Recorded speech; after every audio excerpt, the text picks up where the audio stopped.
नमस्कार, स्वागत है आपका। आप देख रहे हैं सी न्यूज भारत। मैं हूं आपके साथ इशिता। वक्त हो गया मध्य प्रदेश बुलेटिन का। इस बुलेटिन में बात होगी पन्ना की, जहां मंदिर में चोरी करने वाले शातिर चोर को पुलिस ने पकड़ा। आगे बात करेंगे इंदौर की, जहां कलेक्टर ने जन सुनवाई में उपस्थित न होने पर डीईओ को किया सस्पेंड। पन्ना पुलिस के हाथ आज एक बड़ी सफलता लगी। नगर के बीचों बीच बने ऐतिहासिक संतोषी माता मंदिर में हुई चोरी की घटना का पुलिस ने महज 48 घंटों के अंदर खुलासा करते हुए शातिर चोर को गिरफ्तार कर लिया है और उसके पास से चोरी की गई अष्टधातु, पीतल की मूर्तियां, माता के श्रृंगार का सामान, मंदिर के घंटे सहित अन्य सामान भी जब्त किया है। आपको बता दें कि प्रभारी टीआई कोतवाली पन्ना ने बताया कि चोरी होने के बाद अज्ञात पर मामला पंजीबद्ध कर एसपीआई कृष्ण एस थोटा के निर्देश एवं अतिरिक्त पुलिस अधीक्षक व एसडीओपी पन्ना के मार्गदर्शन में एक पुलिस टीम का गठन कर साइबर सेल एवं पुलिस टीम ने मंदिर के पास ही रहने वाले आदितन चोर विकास आदिवासी को संदेह के आधार पर गिरफ्तार किया है। इसे कड़ाई से पूछताछ करने पर आरोपी ने उक्त चोरी की वारदात को अंजाम देना स्वीकार किया। आरोपी के पास से चोरी गया मशरूका भी जब्त किया गया है। बड़ी सफलता हाथ लगी है। महज 48 घंटे के अंदर मंदिर के चोर को गिरफ्तार कर लिया गया है। क्या था मैम पूरा मामला? ये 19-20 की रात में जो है एक संतोषी माता का जो मंदिर है अपने पास में के पास, तो 20 तारीख को सुबह वहाँ के पुजारी जी ने आकर बताया कि वहाँ ताला तोड़कर जो बक्सा था उसमें से कुछ भगवान के श्रृंगार के और कुछ भोग वगैरह के बर्तन के जो थे वो चोरी हो गए हैं। तो इसके बाद मामला दर्ज किया जाकर उनकी तरफ से और चोर की तलाश की गई। जो हमें आज के दिनांक में एक विकास आदिवासी नाम का एक चोर हमने पकड़ा है और उससे हमने सामान बरामद किया है। कुल कितना सामान बरामद हुआ है? ये जो उन्होंने बताया था, जो पीतल के कुछ बर्तन थे, कलश वगैरह थे और चांदी का जो मुकुट था, ये सब हमने बरामद किया है। जो चोर को गिरफ्तार किया गया है वो स्थानीय निवासी है कहीं बाहर का? हाँ, स्थानीय निवासी है, अपने रानीगंज मोहल्ला पन्ना का ही है। तो ये क्या आदतन अपराधी? हाँ, संदेह के आधार पर ही हमने पूछताछ की थी और फिर उसने ये एक्सेप्ट किया है और फिर हमें माल बरामद किया। और भी आरोपियों के शामिल होने की आशंका? नहीं, ये अकेला ही था इस घटना में। तो सामान पूरा बरामद हो चुका हाँ, है? सामान पूरा बरामद। Thank you ma'am. पन्ना से सी न्यूज संवाददाता रीना सोनी की रिपोर्ट। आज मंगलवार को इंदौर कलेक्टर आशीष सिंह की जन सुनवाई में सख्त रूप सामने आया। एक दिन पहले उन्होंने सभी अधिकारियों को चेतावनी दी थी कि वे हर जन सुनवाई में आवश्यक रूप से मौजूद रहें। इसके बावजूद जिला शिक्षा अधिकारी सुषमा वैश्य उपस्थित नहीं हुई। इस पर उन्होंने तत्काल प्रभाव से उन्हें सस्पेंड करने के निर्देश दिए। साथ ही अन्य अधिकारियों को भी चेताया कि सभी लोग जन सुनवाई में उपस्थित रहें। दरअसल कलेक्टर ने सोमवार को टीएल बैठक में सभी विभागीय अधिकारियों को निर्देशित किया था कि पेंडिंग केसों का समय सीमा में गुणवत्तापूर्ण निराकरण करें।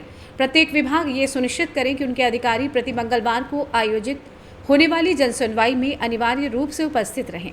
कलेक्टर ने स्पष्ट रूप से कहा था कि जन सुनवाई में नागरिकों की समस्याओं को गंभीरता से सुना जाए और उनका संवेदनशीलता के साथ निराकरण किया जाए।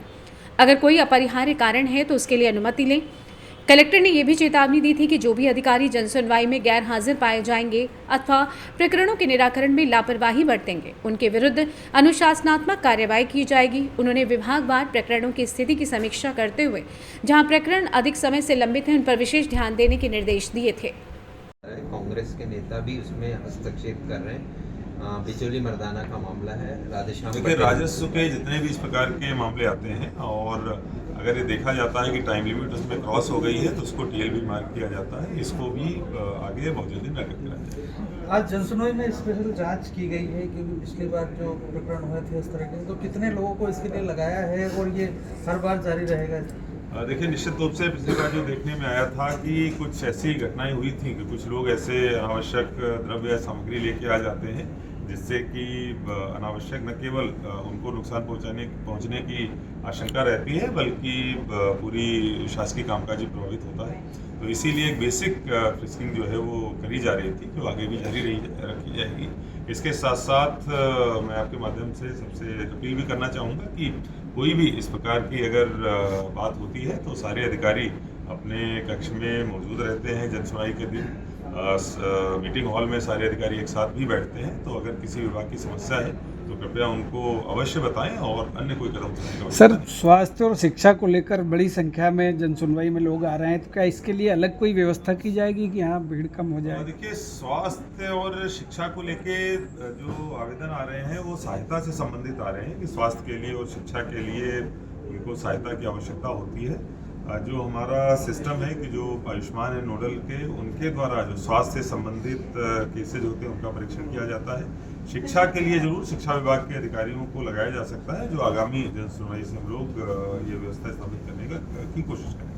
सर, एक 40 वर्षीय पुरुष 13 वर्षीय बालिका को लेकर 2 महीने से लापता है, एक शिकायत आई थी सर आपके पास? देखिए, अगर वो शिकायत आई है तो जो संबंधित जो थाना है उसको जांच के लिए भेजी जाएगी, और अगर FIR उसकी नहीं दर्ज हुई है तो गुमशुदगी रिपोर्ट दर्ज करेंगे। ठीक है सर। कि सोशल मीडिया चलाने नहीं दे रहे हैं और मोबाइल को जब्त कर लिया है। हालांकि इसके साथ कुछ और उसके द्वारा गंभीर शिकायत भी की गई थी, तो इसको additional police commissioner Amit Singh ji को दिया गया है कि तत्काल ही टीम भेजकर इस चीज़ की जांच करा ली जाए, और अगर कोई कार्रवाई आवश्यक है तो सर डीओ को निलंबित करने के आदेश दिए हैं, क्या मामला था, क्यों किया गया? देखिए, कल ही TL में मेरे द्वारा ये निर्देश दिए गए थे कि जन सुनवाई में सभी जिला स्तर के जितने भी अधिकारी हैं उनका होना अनिवार्य है, और अगर किसी के पास कोई इस तरीके का कार्य है जो अपरिहार्य है तो उसके लिए कलेक्टर से पहले अनुमति लेना अनिवार्य है। उपस्थिति के लिए जन सुनवाई में पूर्व में भी इस तरीके के 1-2 मामले आए थे, और आज जो देखा गया कि जिला शिक्षा अधिकारी बिना सूचना के अनुपस्थित थी, तो निश्चित रूप से बहुत गंभीर मामला है और पहले चेतावनी भी दी जा चुकी है। इसीलिए उनको निलंबित करने का और DE करने का प्रस्ताव सर प्रभार किससे दिया जाएगा? देखिए, जो जब निलंबन होगा, चूंकि वो आदेश कमिश्नर साहब के द्वारा किया जाएगा, जारी किया जाएगा, तो प्रभार जो है उनके द्वारा 2 पेशेंट की सूचना आई थी, और उसमें एक जो पेशेंट थे उनकी और भी दूसरी कॉम्प्लिकेशंस थी। उसमें शायद जो प्राथमिक जानकारी मिली है, लिवर फेलियर के कारण और मल्टी ऑर्गन फेलियर के कारण उनकी डेथ हुई है। निश्चित रूप से कोरोना पॉजिटिव आया है, लेकिन इसमें किसी भी तरीके की घबराने की या पैनिक क्रिएट करने वाली बात नहीं है। जो दोनों पेशेंट्स के कॉन्टैक्ट्स थे उनको भी हम लोगों ने टेस्ट करा लिया है, और उनको हम लोगों ने आइसोलेट करने के लिए बता दिया है, और अगर उनमें से किसी को मिलेगा तो हम लोग उनका भी हॉस्पिटल में उनको भर्ती कराएंगे। बाकी सारी सिचुएशन अंडर कंट्रोल है, किसी भी तरीके की पैनिक की कोई भी बात। सर, एक छोटी बच्ची आई थी, उसका कहना है कि माता पिता जो है, मतलब पिता तो है नहीं, माता जो और परिजन जो है वो सोशल मीडिया चलाने नहीं देते, बंधक बना के रखा है, मोबाइल भी छीन लिया है। सर, एक बच्ची आई थी आपके पास, आपने उसका इंदौर से CNews संवाददाता अंकित खरे की रिपोर्ट। पठारी में रहने वाले धर्मेंद्र भार्गव अपने क्षेत्र के 2 प्रमुख जनहित जोड़ी मांगों को लेकर कलेक्ट्रेट पहुंचे, जहां उन्होंने विवेकानंद चौराहे से लेकर कलेक्ट्रेट तक तेज भीषण गर्मी में तपती CC रोड पर पिंड भरते हुए कलेक्टर से गुहार लगाई है। उन्होंने बताया है कि वो निजी स्वार्थ के लिए यहाँ नहीं आए हैं, बल्कि 55 गाँव से जुड़े पथरी में एक भी दमकल नहीं है, क्योंकि वो नगर पंचायत नहीं है। एक दिन पहले क्षेत्र में लगी आग को बुझाने के लिए कुरवाई से 3 घंटे बाद दमकल पहुंची थी। उन्होंने वहां दमकल की मांग की है, साथ ही पथरी के तालाब के जीर्णोद्धार की भी मांग की है। बताया कि पूर्व कलेक्टर राजन कुमार ने राशि स्वीकृत कर दी है। आइए जानते हैं इस विषय में धर्मेंद्र भार्गव और डिप्टी कलेक्टर संतोष बिटोलिया का क्या कुछ कहना था। हाँ सर, ये कौन सी जगह है और ये क्या घटनाक्रम हुआ है? स्टार एग्री की जगह है ये। अपने उनने किसी को किराए पे दे रखी है, वो भुस्से से गिट्टे बनाने का काम करते हैं। उनको पहले समझाया भी था कि भुस्सा ओपन में मत रखो, लेकिन वो उनके कर्मचारी नहीं माने, तो सारा भुस्सा ओपन में रख दिया। आज नरवाई की आग से उसने आग पकड़ ली और चारों तरफ इसकी वजह से खतरनाक हो गया है, और हम लोगों के वेयर हाउस में भी खतरा, उनके वेयर हाउस में भी खतरा है, उत्पन्न हो गया है। तो तुरंत प्रयास किए नहीं, उस समय प्रयास करते तो शायद कंट्रोल हो जाता। अभी मौके की स्थिति ये है, कंट्रोल तो हो रहा है, लेकिन अब वो गुस्सा है, वो तो समय लगेगा उसको बुझने में, 3-4 दिन का समय लग जाएगा। है स्पॉट जगह कौन सी? ये कराखेड़ी रोड है। कराखेड़ी रोड सर, घाटोरिया में एक भूसा में आग लगी हुई है सर। हाँ, ये जानकारी प्राप्त हुई थी, मैंने थाना प्रभारी सिविल लाइन को निर्देश किया है, वो मौके पे हैं, और आग के लिए जितने भी साधन है हम लोगों ने प्रयास किया है। सारी फायर फाइटर वहाँ पहुँच गए, फॉर्म वाली गाड़ी भी आ गई है, लगातार प्रयास कर रहे हैं, पुलिस फोर्स मौके पे है, और हम लोग कोशिश कर रहे हैं कि शीघ्र इस आग पर काबू पाया जाए। विदिशा से CNews संवाददाता सुनील की रिपोर्ट। इस बुलेटिन में फिलहाल इतना ही। देश और दुनिया की तमाम बड़ी जानकारी के लिए देखते रहिए CNews भारत।